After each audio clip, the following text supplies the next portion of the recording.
Mehmetciğim, bir şeyin üzerini başından beri kalın çizgilerle çizerek söylemekte yarar var. Evet. Yani Türkiye'de ve Kuzey Kürdistan'da yaşanan bu çatışma çözümü deneyimleri yeni değil. Evet. 93'ten günümüze devam eden bir süreç. Kesintilere uğrasa da, zaman zaman çok ciddi çatışma dönemleri ortaya çıksa da, sonuç itibariyle 93'ten bu yana devam eden bir süreçten söz ediyoruz.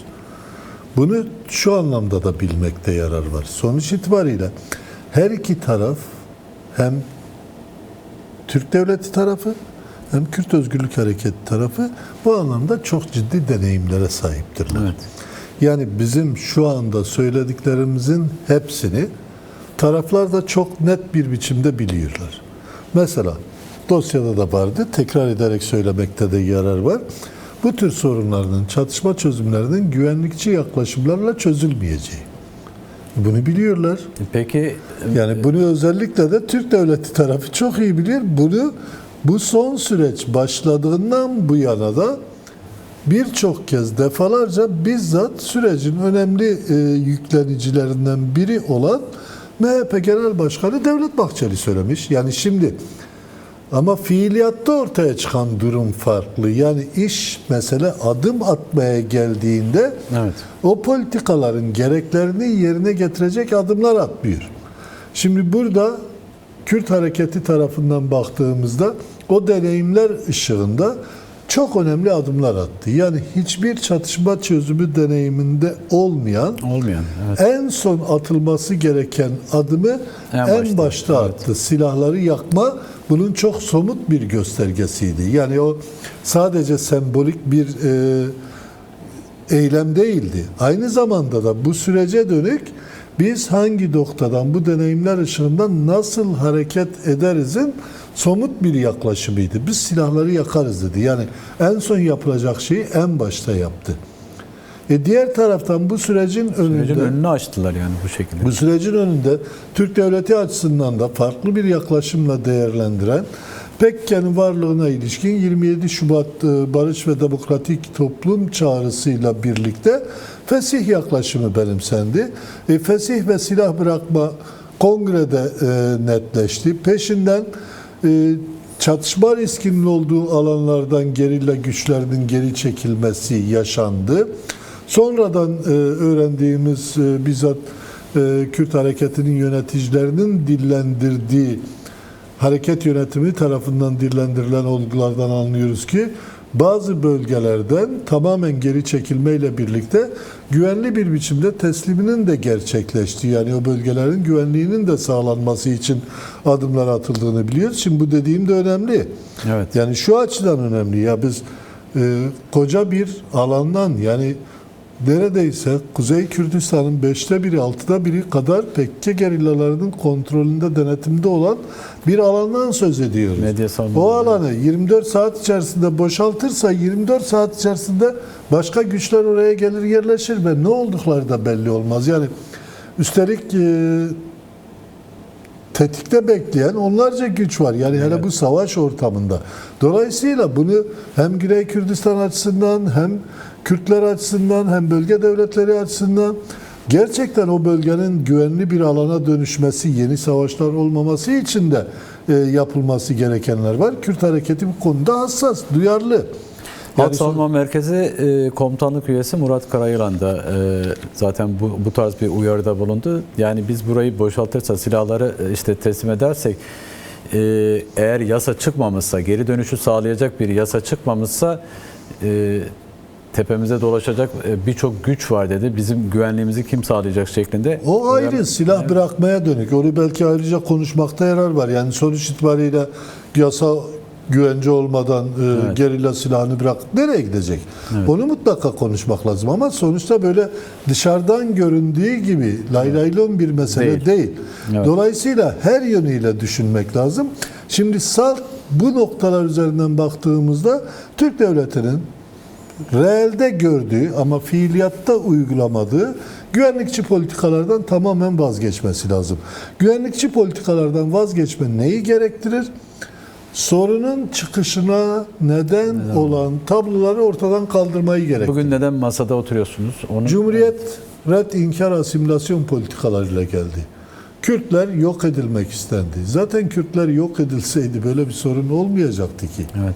Yani diliyle, kültürüyle, edebiyatıyla, varlığıyla yok olan, kendisi de tırnak içerisinde ne mutlu Türk'üm diyene bağırmaktan gocunmayan, ben Kürt kökenliyim ama şanlı kökenliyim. bilmem ne işte bayrak şu bu edebiyatı yapsaydı sorun olmayacaktı. Türkiye'de birçok halk bunu yapıyor şu anda.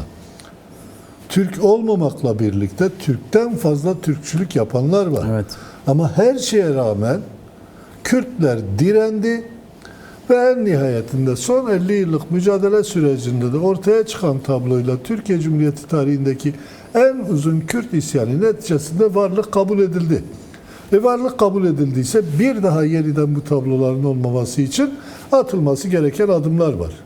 Kürt'ün varlığını resmileştirmek, yasal ve anayasal güvenceye almak, dilini, edebiyatını, kültürünü, aklınıza gelebilecek tüm olguları yasal statüyle yerine getirmek. Şimdi bu bir anda olmaz tabii. Bunu da biliyoruz. Evet. Bunu Kürt hareketi de biliyor. Bunu Kürt hareketi adına baş müzakerecilikle bu süreci yürüten Sayın Abdullah Öcalan da biliyor. Evet.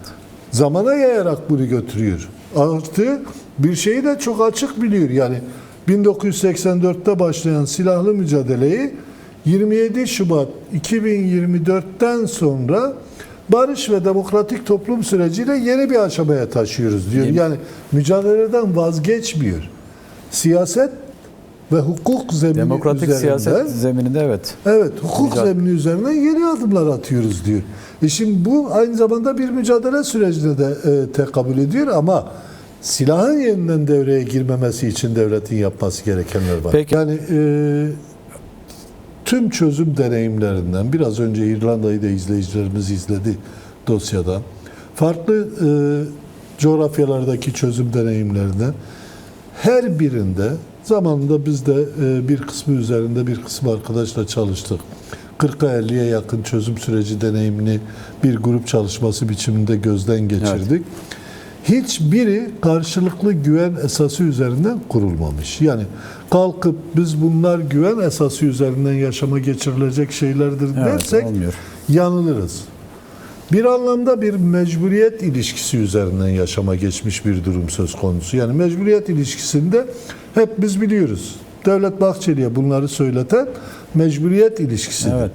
Kürt hareketi de başlangıçtaki çizgisinin dışında bugün farklı bir çizgi üzerinden hareket ederek bir yaklaşım geliştiriyorsa bu mecburiyettir. Mecburiyetler kötü anlamda kullanmıyorum. Sonuç itibariyle sorunun çözümüne dönük atılması gereken adımlar konusunda mecbur kalmışlar. Şimdi Türk bölgedeki dengeler Türk devletini mecbur etmiş. Kürt halkının direnişi, Kürtlerin direnişi Türk devletini bir biçimiyle mecbur etmiş. Diğer taraftan başlangıçtaki politikası Kürt hareketinin neydi? Yani bağımsız, birleşik, sosyalist Kürdistan. Eğer o hedefe yürüyen yolda başarılı olunsaydı zaten bugün böylesi bir süreçten söz edilmeyecekti. Ya da devlet Kürtleri bir bütün olarak yok edebilseydi, red, inkar, asimilasyondan sonuç alsaydı bugün böyle bir şey söz konusu olmayacaktı.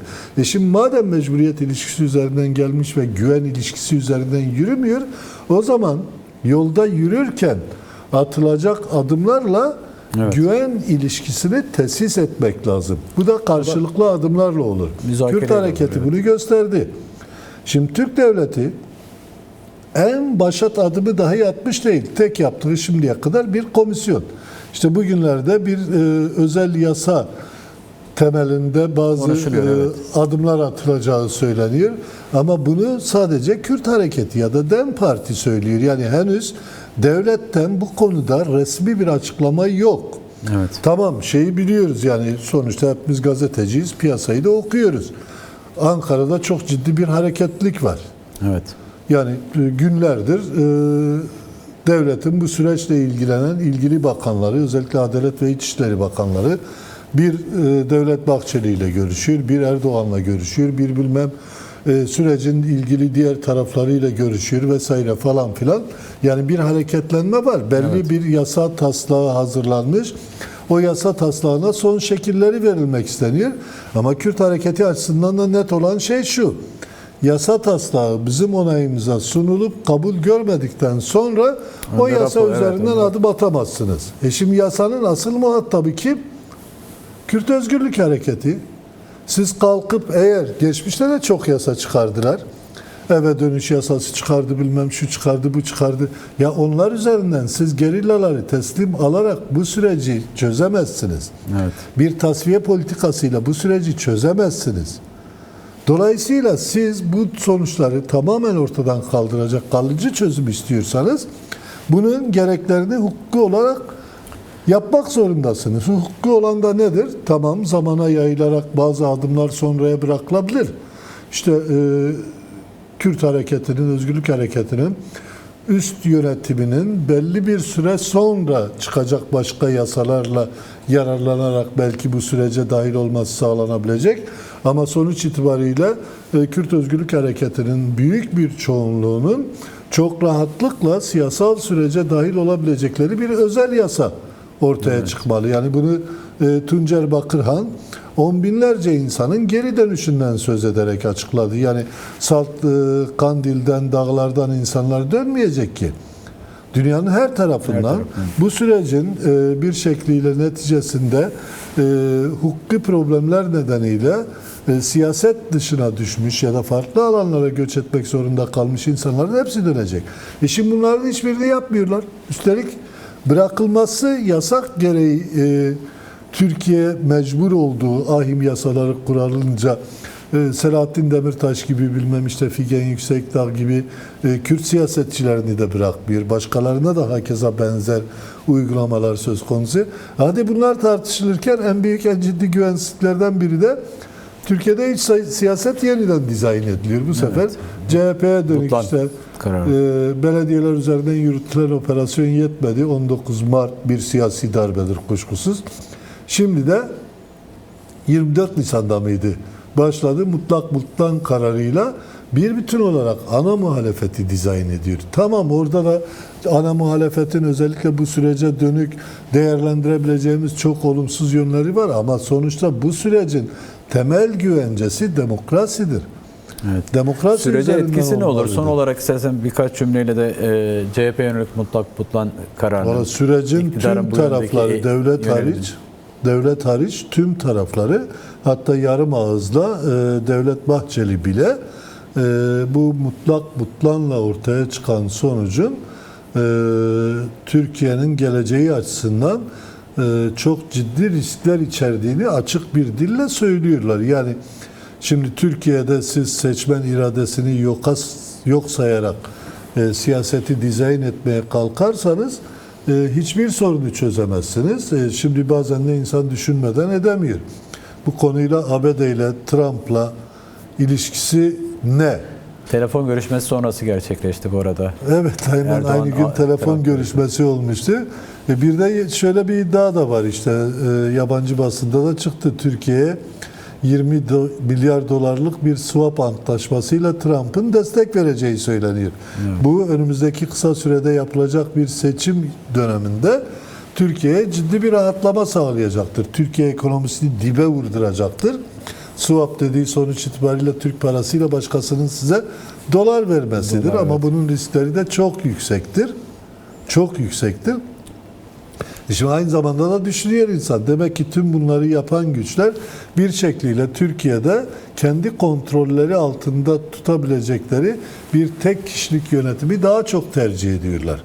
Ama tüm bunlara karşı Türkiye'deki en büyük sorumluluk da hiç kuşku yok, demokrasi güçlerindendir. Yani bir taraftan Kürt meselesini görmezden gelip bu yaşananları bir zafiyet olarak değerlendirip onun üzerinden Kürtlere vurma yaklaşımı geliştirir. Diğer taraftan işte hala yok sayma politikalarıyla Kürtlere dönük düşmanlıkları büyütmeye kalkarlarsa Türkiye'de siyasi ve hukuki zeminin de gelişmesinin önüne geçerler. Peki. Ve Erdoğan'ın ekmeğine de yağ sürerler.